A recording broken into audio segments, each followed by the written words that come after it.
वो उस दौर की सबसे खूंखार सीरियल किलर है। पिछले कई सालों में न जाने कितने लोग उसके जाल में फंस चुके हैं। उसे दिन के उजाले में फोटो शूट के बहाने शिकार को सुनसान जगहों पर फुसलाकर ले जाना पसंद है। लड़कियां अक्सर मैरिलिन मुनरो जैसी बड़ी स्टार बनने का सपना देखती है और खुशी खुशी उसके जाल में फंस जाती है। वो कैमरा लेकर उनके पास आती है और जैसे ही वो अपना असली चेहरा दिखाती है तब तक भागने का वक्त निकल चुका होता है। उसकी आंखों में अब वो मासूमियत नहीं बल्कि एक दरिंदगी होती है। इन वीरान पहाड़ों के बीच सिर्फ चीखें रह जाती है और एक बेगुनाह जान हमेशा के लिए खामोश हो जाती है। वक्त तेजी से बीता और एक साल गुजर गया। अब साल 1978 में हमारी हीरोइन सारा लॉस एंजल्स की एक फिल्म कंपनी में ऑडिशन दे रही है। उसने कोलंबिया यूनिवर्सिटी से एक्टिंग में डिग्री ली थी। उसे लगा था कि स्टार बनना उसके लिए बहुत आसान होगा, लेकिन सालों तक दर्जनों कंपनियों के चक्कर काटने के बाद भी उसे सिर्फ नाकामी मिली। सिर्फ न्यूड शूट के लिए मना करने की वजह से उसे कई जगहों से निकाल दिया गया। सारा का पड़ोसी एक एक्टिंग कोच है। वो जानता है कि सारा कितनी टैलेंटेड है। वो उसे हिम्मत देता है कि एक दिन लॉस एंजल्स में उसका नाम जरूर होगा, पर सारा हार मान रही है। सालों की मेहनत का कोई फल नहीं मिला। अब तो घर का किराया देना भी मुश्किल हो गया है। उसे समझ नहीं आ रहा कि ये सब करना सही भी है या नहीं। उसने अपनी सहेली को फोन किया तो पता चला कि उसकी सहेली ने उसके लिए एक डेटिंग शो में जगह पक्की कर दी है। बिना किसी ऑडिशन के उसे सीधे इस शो का हिस्सा बनने का मौका मिल गया। ये शो उस वक्त बहुत मशहूर था, बिल्कुल आज के किसी बड़े रियलिटी शो की तरह। इसमें लड़कियां लड़कों से सवाल पूछती है और फिर तय करती है कि उन्हें किसके साथ जाना है। सारा को बस एक कंटेस्टेंट बनकर जाना था और कुछ ऐसे दिलचस्प सवाल पूछने थे जिससे शो की रेटिंग बढ़ जाए। टीवी पर आने का मौका भी था और पैसे भी अच्छे मिल रहे थे। हालांकि ये काम उसके लेवल का नहीं था, पर फिलहाल उसके पास और कोई रास्ता भी नहीं था। अगले दिन सारा दिए हुए पते पर पहुंची और टीम से मिली। सेट पूरी तरह तैयार था, बस सारा के आने का इंतजार था। वहां के मेकअप आर्टिस्ट आपस में बात कर रहे थे कि पता नहीं शो वाले ये बेवकूफ लड़के कहां से पकड़ लाते हैं। उनके जवाब भी एकदम घटिया होते हैं। होस्ट ने सारा को समझाया कि वो दिखने में तो समझदार है, पर स्टेज पर उसे थोड़ी नासमझ और खूबसूरत लड़की की तरह बर्ताव करना होगा, तभी लोग उसे पसंद करेंगे। उसे सारा के कपड़े भी पसंद नहीं आए, इसलिए मेकअप आर्टिस्ट से कहकर उसे एक ग्लैमरस ड्रेस पहना दी गई। शो शुरू होने वाला था। दर्शकों की भीड़ जमा हो चुकी थी। वे सब हंसी मजाक कर रहे थे जैसे कोई कॉमेडी शो देखने आए हों। तालियों के बीच होस्ट ने स्टेज पर एंट्री ली और वही पुरानी बातें दोहराने लगा। सारा भी टीम के इशारे पर अपनी जगह जाकर खड़ी हो गई। वह शीशे में अपना मेकअप चेक कर रही थी और घबराहट में अपनी लाइनें याद कर रही थी। तभी स्टेज घुमा और सारा सबके सामने थी। शो में उसकी पहचान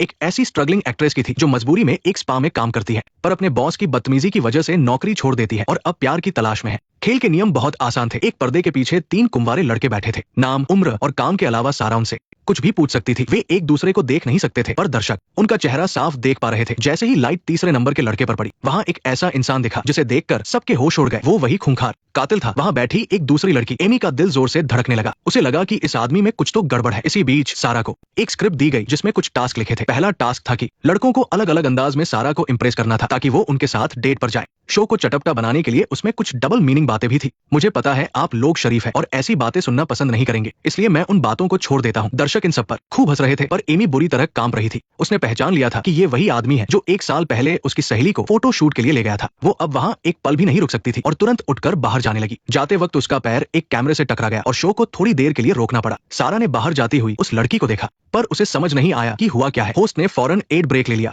और सारा को तसल्ली दी। एमी अपनी कार में दुबक गई और पुरानी बातें याद करने लगी। एक साल पहले नंबर 3 वाले ने फोटो का झांसा देकर एमी और उसकी सहेली को बीच पर बुलाया था। एमी को तब भी लगा था कि ये आदमी ठीक नहीं है, पर उसे लगा शायद वो वहम कर रही है। लेकिन अगली सुबह जब उसने सहेली का दरवाजा खटखटाया तो वो आदमी गायब था। वहाँ सिर्फ खून के निशान और उसकी सहेली की लाश पड़ी थी। वो आदमी एक कंपनी में मामूली कर्मचारी था। उसके पास हमेशा लड़कियों की फोटो होती थी, इसलिए उसके साथ काम करने वाले लोग हमेशा उसे घेरे रहते थे ताकि वे तस्वीरें देख सके। वहाँ एक नया लड़का आया था जो उससे फोटोग्राफी सीखना चाहता था। उन्होंने शाम को साथ बैठकर बात करने का प्लान बनाया था, पर उसी दिन एमी ने पुलिस को बुला लिया। पुलिस कत्ल की जांच के लिए आई थी। वो आदमी बहुत शातिर था, उसने कोई सुराग नहीं छोड़ा था। पुलिस ने बस औपचारिकता के लिए कुछ सवाल पूछे और मुस्कुराकर चले गए, पर उसके साथियों ने ये सब सुन लिया था और उसके बारे में बातें करने लगे। हालांकि उसे सजा नहीं हुई, पर कंपनी में उसका नाम खराब हो गया। सब उससे दूरी बनाने लगे। वो कमजोर दिखता था, इसलिए उसने किसी से झगड़ा नहीं किया बल्कि अपना अगला शिकार ढूंढने लगा। उसका अगला शिकार एक ऐसी लड़की थी जो नए घर में शिफ्ट हुई थी। दीवार पेंट करते वक्त उस पर पेंट गिर गया और वो नहाने चली गई। बाहर सामान वाले इंतजार कर रहे थे। जब वो नीचे आई तो उन्होंने मदद करने से मना कर दिया क्योंकि उनका समय खत्म हो गया था।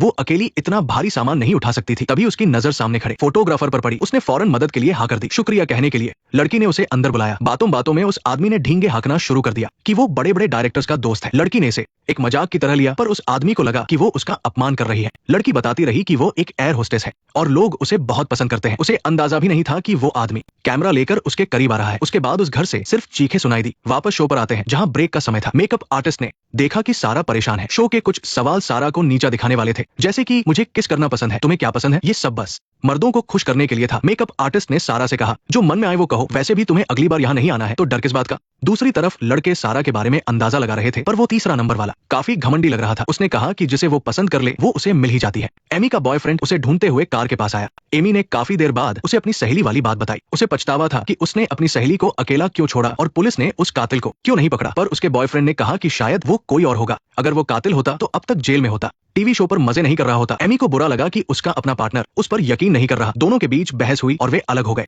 शो फिर से शुरू हुआ। सारा ने अब स्क्रिप्ट के बजाय अपनी मर्जी से सवाल पूछना शुरू कर दिया। उसने पूछा कि अगर कोई लड़की उनके साथ डिनर पर जाए तो उसका क्या मतलब है। एक लड़के ने कहा कि डिनर महंगा होता है तो उसे बदले में कुछ और भी मिलना चाहिए। फिर सारा ने पूछा कि एक पुरुष और एक लड़के में क्या फर्क है। पहले दो लड़के तो चकरा गए, पर तीसरे वाले ने बहुत अच्छा जवाब दिया। उसने कहा कि एक लड़का सोचता है कि डिनर करा दिया तो लड़की उसकी कर्जदार हो गई, पर एक असली मर्द के लिए डिनर सिर्फ एक मुलाकात है, कोई सौदा नहीं। आखिरी सवाल बहुत तीखा था, महिलाओं के वजूद का क्या मतलब है। एक ने कहा मर्दों को खुश करना। दर्शकों ने खूब शोर मचाया। होस्ट ने बीच बचाव करने की कोशिश की, पर सारा अब किसी की नहीं सुनने वाली थी। तीसरे नंबर वाले ने जवाब दिया कि एक महिला के होने का मतलब क्या है, ये सिर्फ वो खुद तय कर सकती है, कोई और नहीं। पूरी महफिल तालियों से गूंज उठी। वहीं दूसरी तरफ एमी ने टीवी स्टेशन के गार्ड को ढूंढ लिया, जो फोन पर मैच की बातों में बिजी था। एमी ने उसे बताया कि सेट पर एक खूंखार मुजरिम बैठा है। गार्ड ने बड़ी संजीदगी से फोन रखा और उस लंबे बालों वाली लड़की को ऑफिस ले गया। वहां शो के प्रोड्यूसर जॉर्ज उससे बात करने वाले थे। वहीं दूसरी तरफ बैक स्टेज में नंबर 2 ने सबके सामने लड़कियों के प्रति अपनी घटिया सोच और बेइज्जती जाहिर कर दी थी। जब दर्शकों ने बाकी दो लड़कों को बुराबला कहना शुरू किया तो होस्ट ने तुरंत माहौल संभाला और शेरल से कहा कि वो इन तीनों में से किसी एक को चुने। ब्रेक के दौरान शेरल ने मेकअप आर्टिस्ट से पूछा कि क्या उसने कुछ ज्यादा ही कर दिया, लेकिन मेकअप आर्टिस्ट ने कहा कि लड़कियां जब भी स्टेज पर आती है, चाहे वो कुछ भी पूछे, उनके मन में बस एक ही सवाल होता है, तुम में से कौन मुझे चोट पहुंचाएगा। और शेरल ने अभी जो कुछ भी किया उससे उसे अपने सवाल का साफ जवाब मिल गया था। नंबर 2 ने नंबर 3 से झगड़ा किया कि उसने सबके सामने उसकी पोल क्यों खोली,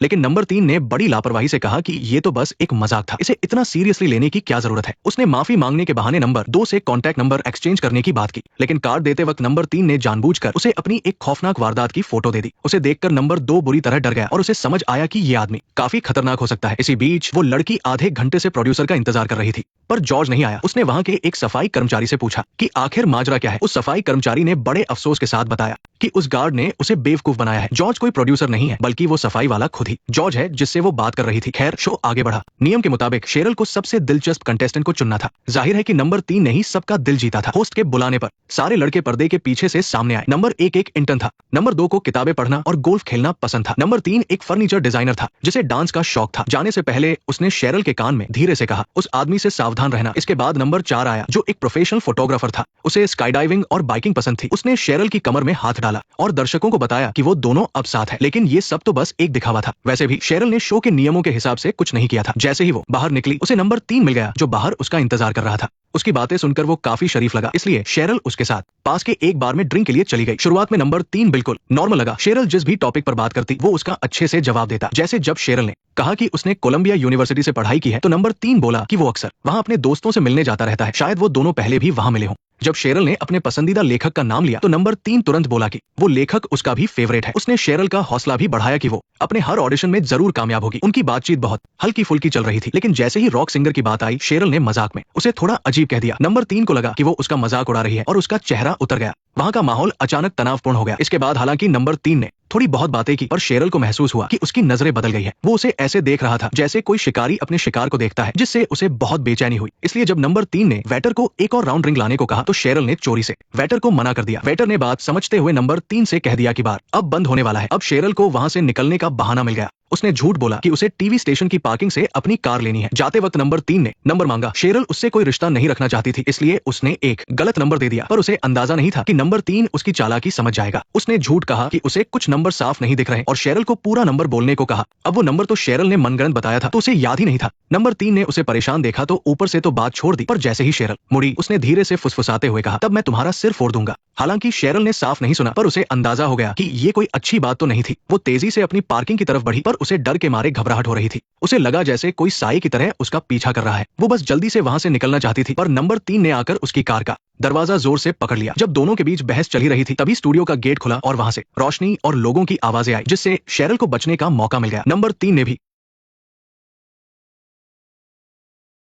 जिंदगी जीने लगी, पर कभी कभी उसे अपनी सहेली को इंसाफ न दिला पाने का दुख होता। उसके बॉयफ्रेंड ने अपनी गलती मानी और फिर से पुलिस में रिपोर्ट दर्ज कराने उसके साथ गया, लेकिन नतीजा वही रहा। पुलिस को कोई फर्क नहीं पड़ा। वो बेबसी में चिल्लाई, पर आखिर में उसे हार मानकर वहां से जाना पड़ा। शेरल ने भी अपना हीरोइन बनने का सपना छोड़ दिया और हकीकत को अपनाकर शहर छोड़ दिया। लेकिन नंबर 3 का पाप का घड़ा अभी भरा नहीं था। अब उसने एक बेघर घुंघराले बालों वाली लड़की को निशाना बनाया, जो पार्क के बेंच पर सोने के कारण गार्ड द्वारा भगाई जा रही थी। आज वैलेंटाइन डे था। उस लड़की ने दुकान से कुछ मुफ्त की चॉकलेट उठा ली थी, जो शायद उसका आज का खाना था। वो एक लॉन्ड्री शॉप में आराम करने रुकी, पर वहां भी उसे डांट कर भगा दिया गया। लोगों की कड़वी बातों ने उसका दिल दुखा दिया था। तभी उसकी नजर लॉन्ड्री मशीन के सिक्कों वाले डिब्बे पर पड़ी और उसके मन में एक ख्याल आया। उसने उसे खोलने की कोशिश की, पर जोर ज्यादा लगने की वजह से सिक्के जमीन पर बिखर गए। मालिक के आने से पहले उसने कुछ सिक्के उठाए और वहां से भाग निकली। अब उसकी अगली जगह एक बिल्डिंग की सीढ़ियां थी। तभी वहां नंबर 3 अपना कैमरा लेकर आया। उसने कहा कि वो फोटोग्राफी कंपटीशन के लिए कुछ बेहतरीन तस्वीरें खींच रहा है और वो लड़की उसके लिए एक परफेक्ट मॉडल थी। वो अपनी तारीफ सुनकर बहुत खुश हुई और फोटोज के लिए पोज देने लगी। उस आदमी की बातों ने उसका भरोसा जीत लिया था। फिर उसने ऑफर दिया कि वो उसे किसी अच्छी जगह ले जाकर फोटोज क्लिक करेगा। वैसे भी उस लड़की का कोई ठिकाना तो था नहीं, तो वो बिना सोचे समझे उसकी कार में बैठ गई। रास्ते में दोनों के बीच काफी बातें हुई। उस लड़की को पीछे की सीट पर नंबर 3 का फोटो एल्बम मिला। शुरू में तो सब ठीक था, पर अगले ही पल उसकी सच्चाई सामने आ गई। उसमें उसकी दरिंदगी की फोटोज थी। नंबर 3 ने एल्बम बंद की और बातों बातों में उसे पता चला कि उस लड़की को उसके अपनों ने ही छोड़ दिया था और वो रोज दाने दाने को तरसती थी। नंबर 3 ने अपने परिवार के बारे में ज्यादा कुछ नहीं बताया, पर लग रहा था कि वो भी अपनों का सताया हुआ है। उस लड़की ने अपनी एक सस्ती सी चॉकलेट उसे दी। ये नंबर 3 के जीवन का शायद पहला तोहफा था जो उसे किसी ने इतने प्यार से दिया था। उसने उसे खाया नहीं, बल्कि अपनी जेब में संभाल कर रख लिया। शाम होते होते वो दोनों अपनी मंजिल पर पहुंच गए। ये जगह शहर से काफी दूर और सुनसान थी। वहां आसपास कोई नहीं था। नंबर 3 के कहने पर वो लड़की आसमान की तरफ देखने लगी। तभी अचानक नंबर 3 उस पर झपट पड़ा। शायद उनकी एक जैसी हालत देखकर उसे रहम आ गया, या शायद उस चॉकलेट की मिठास ने उसके पत्थर दिल को पिघला दिया था। उसने पहली बार किसी को जिंदा छोड़ दिया। जब उस लड़की को होश आया तो नंबर 3 की हिम्मत नहीं हुई कि वो उसकी आंखों में देख सके। उस लड़की ने बड़े सब्र से उसे समझाया और मजाक में कहा कि किसी को भी इस बारे में मत बताना, वरना बहुत शर्मिंदगी होगी। नंबर 3 को पहली बार ऐसी लड़की मिली थी जिसने कोई शोर नहीं मचाया। उसे लगा कि ये उस लड़की का बड़पन है, इसलिए उसने उसके हाथ खोल दिए